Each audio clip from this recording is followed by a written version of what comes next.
So we are back with more of the Are They Doomed series, and this week we're joined by Jan from TeslaFix, straight from Germany. We're going to talk Hi, about everybody. somebody German maybe, who knows? Is BMW doomed? I'm Brian. Welcome to my Tesla Weekend. Oh, Jan, it's so great to have you here. Thank you very much for that you've invited me over. We also had a nice conversation on my channel, I'm pumped to do this. For those who don't know, TeslaFix only has 1,640 subscribers as of this recording, but look at this guest list. Alexandra's been on, Dr. Know-It-All, Scott Walter, Tesla economist, Matthew Donegan Ryan, Lars, Farzad, you've had Joe Justice. Look at this lineup. Yeah. Look at this lineup. It's insanity. Absolutely wonderful channel. I'm Thank you very glad much. that I was able to be on it. So guys, go check them out. Go check them out. But first, we got to talk about good old BMW. Are they doomed? So let's start with the engineering. You know, they've already got a lineup of electric vehicles. The i3 appears to be on its way out, but they've got the i4, iX, i7, and they know how to make a car. What are you thinking on their engineering? Do you like it? When you talk about the gasoline cars, I would say BMW has great cars in that sense. And so they're more on the sporty side. So their branding is, of course, like fun with driving. That's what their company is about, to have fun with driving. Mercedes is more like perfection, more or less. I don't know how in English the claims are, but in German, loosely translated, it's around this. But now, when you look at what BMW is doing, more or less, I would say they were one of the first movers in Germany with the i3. They really did a great job with this compact, small BMW they've created, and they were early movers in that sense. But it was just a compact car. They didn't really wanted to produce it massively. It was just a strive to I don't know, get their things better. But a friend of mine had this car, and the i3. I think I'm talking about the i3. That is the smaller car. I'm not sure right now because the naming scheme is so all over the place. Right. But what I mean is the smaller compact car. I'm not sure if that was. It is an i3 in the U.S. market as well. Yeah. Okay. So that's correct. So. What they did great was they put in carbon fiber. It was really from the ground up an EV. So this was a great strive they did. So BMW did a great job, and I was pretty pumped because then I thought, right, oh cool. They are one of the first competition, if you say, to Tesla, because Tesla was just starting, so not really a competition to the bigger car brands. But they kind of turned to the other side again, and now they come up with something. They don't have a frunk in none of their cars right now. The Germans really struggle with that, actually. So most of the German car brands don't have a frunk, which is pretty strange. It seems like it's because of the efficiency, or they build up the engines, or or where it used to be the engine, and especially BMW wants to, with production, they want to go both ways. So they want to have hybrids, they want to have internal combustion engine cars, and they want to have electric cars. So they use every kind of propulsion system they have. So that's what their cars are designed for. So it's not an ground up EV, so you could say, yeah. That's a little, they're focusing on not focusing, is what it sounds like. Mm-hmm. Because they have a strong fan base with their internal combustion engine here in Germany, and many people are still motorheads. Especially it's Bayerische Motorenwerke, which means Bavarian engine, like internal combustion engine works or workshops. So yeah, and they also have BMW bets on more efficient EV motors. BMW invests in EV startup Deep Drive for the company's impressive patented lightweight motor technology. Only a $16 million investment for a Series A round, but that tells me that they're at least pushing in the right direction and a bit aggressively, which is what you want to see. When it comes to engineering, I'd say for everything apart from the drivetrain, they're as good as you're going to get. Maybe Toyota has tighter tolerances, but I don't think so. I think they're right at the top. So in terms of engineering, we've got to look at the whole package, but also the drivetrain and whatnot. So for engineering, I'm very comfortable. What do you, on a scale of 1 to 10, what would you give them? On the engineering front, I would say I can comfortably give them like an 8. Yeah. Or around that corner. Yeah. I'm going to give them a 7 just because we haven't seen enough of the EV move to know for sure. But I am very comfortable. I am confident that they will do just fine, though they have room to improve. Like you said, there's no frunks yet. They're right at the top. Yeah. But I have to add something there. Yes, please. Because when the CEO of BMW said interesting things, like there were some interviews like at the end of last year, for example, and BMW is aiming for 2035 to have half of the fleet electric. And this tells you a lot. And so on paper, most of the German car companies say they want to shift to EVs, but are they really doing it? VW is the one that is driving the most, I would say. So BMW, since their DNA is in the internal combustion engine so deeply, that's a pretty hard shift for them. And they don't want to, their strategy, EVs aren't the only propulsion system they want to use. They want to also use hydrogen, of course, and still developing this stuff. So they want to go with every technology they can get their hands on, and they want to play it safe in that regard, I would say. Yeah. And that's going to water them down in terms of what they're able to do. Yeah. So then we get into the next feature is demand. Demand for the kinds of cars they make. You've got a chart you shared here that shows what form factors different companies make. So BMW on here has a mini. They've got a midsize and a large and an SUV. Those are popular segments. What I did is I pulled up full year global sales, 2.5 million, which for a premium brand is pretty good. So I would say that they've got reasonably strong demand. They sold 215,000 all-electric vehicles last year. I think that's a very strong showing, especially considering how few of them made it to the U.S. I very seldom see the newer ones, but they look so much like the regular ones. They don't. They didn't take the approach of making it look weird so everyone knows, oh my gosh, that's a Subaru Solterra. What happened to your fenders? So I think that's encouraging for them. That does include the Mini, which has had also, pretty good sales. So I would say for demand, I would say they're doing quite good. I mean, I'd honestly, and we're talking demand for the product that they say they're making and will be making. Because for a lot of these companies we're evaluating, we're talking about things they haven't built yet because they're not building them in sufficient quantity. For demand, I'm giving them an 8.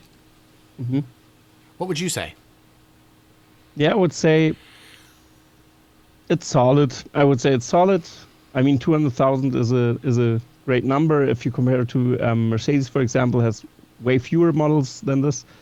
I believe I have some numbers also in the presentation. So Mercedes global sales were with BEVs 51,000 in 2020. And in Q1, in Q1 of 2023. So, that's still 200,000. Yeah, that could be if you calculate it. So they are in the ballpark. I'm not sure about the 2022 numbers right now, but so it's in the ballpark. So in the premium segment, I think they can have their stance, of course, but they also have competitors like Polestar, for example, which is also very interesting to see the development there, because they are also very premium if you compare it to those two, like Mercedes and BMW. They can really hold up. especially also with the interior design and stuff like this. But still, yeah, BMW. I would give them. Let's give them also a 7 or something in that area. I would say, because the build quality, I would give them more because I calculate the interior into this and everything. And Mercedes, BMW are very good in this case. Very good fit and finish, very nice trim, very comfortable. Even on the 3 Series, it's still a darn good interior. So very solid. 8 and 7 there. BMW free cash flow. So this is the topic here is cost controls. Now their free cash flow has been solid over the last, I'm looking at probably 5-10 years here. But yeah, I'm going all the way back to 2010. And their free cash flow has been good. It's been, reasonably solid. Let's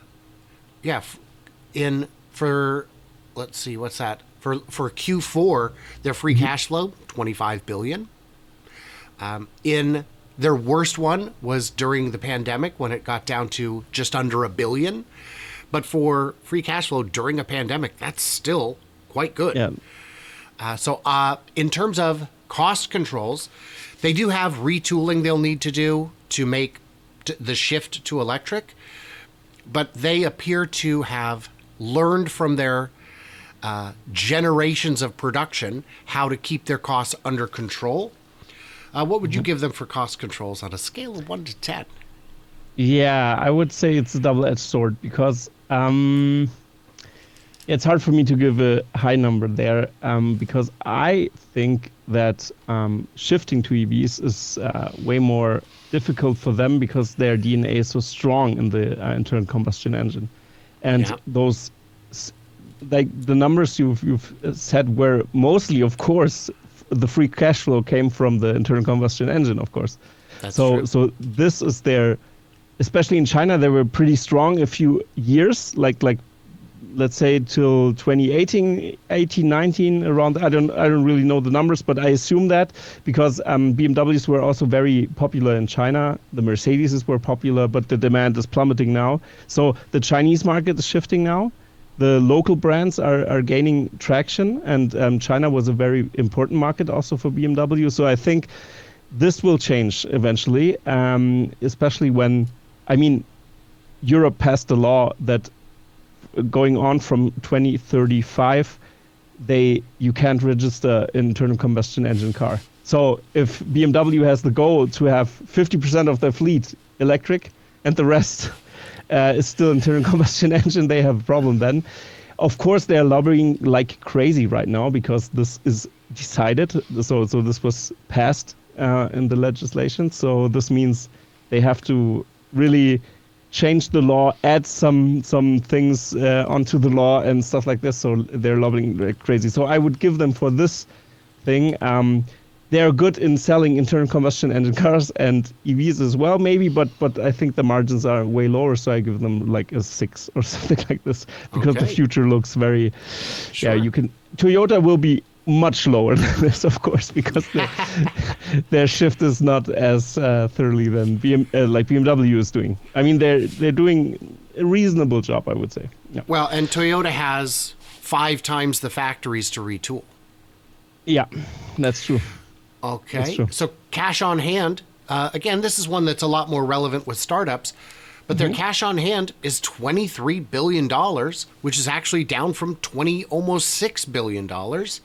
But if you look at the historic chart, since 2012, they've been over 15-ish billion every year, with strong numbers up until last year. And actually, it was 30 billion they had last year, and they're now down at 23. So they must have spent on something.